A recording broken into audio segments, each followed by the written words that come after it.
శ్రీనివాసమంగాపురం శ్రీ కళ్యాణ వెంకటేశ్వర స్వామి ఆలయంలో పుష్పయాగానికి ఏప్రిల్ 3వ తేదీ సాయంత్రం 6 గంటల నుండి 8 గంటల వరకు అంకురార్పణ నిర్వహిస్తారు.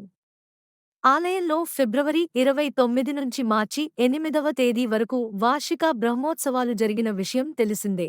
బ్రహ్మోత్సవాల్లో అర్చక పరిచారకులు, అధికార అనధికారులు, భక్తుల వల్ల తెలియక ఏవైనా లోపాలు జరిగి ఉంటే వాటికి ప్రాయశ్చిత్తంగా పుష్పయాగం నిర్వహిస్తారు. ఈ యాగం నిర్వహణ వల్ల సమస్త దోషాలు తొలగిపోతాయని విశ్వాసం. ఇందులో భాగంగా ఏప్రిల్ 4న ఉదయం 10 గంటల నుండి 11 గంటల వరకు శ్రీదేవి భూదేవి సమేత కళ్యాణ వెంకటేశ్వర స్వామి ఉత్సవర్లకు స్నపన తిరుమంజనం నిర్వహిస్తారు. ఇందులో పాలు, పెరుగు, తేనె, పసుపు, చందనం, కొబ్బరినీళ్లతో అభిషేకం చేస్తారు.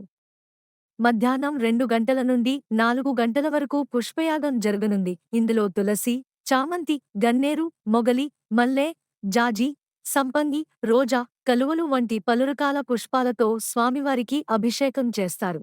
శ్రీవారి పుష్పయాగాన్ని పురస్కరించుకుని ఏప్రిల్ 3న అష్టోత్తర శతకలశాభిషేకం, ఏప్రిల్ 4న తిరుప్పావడ, నిత్య కళ్యాణోత్సవం సేవను టీటీడీ రద్దు చేసింది.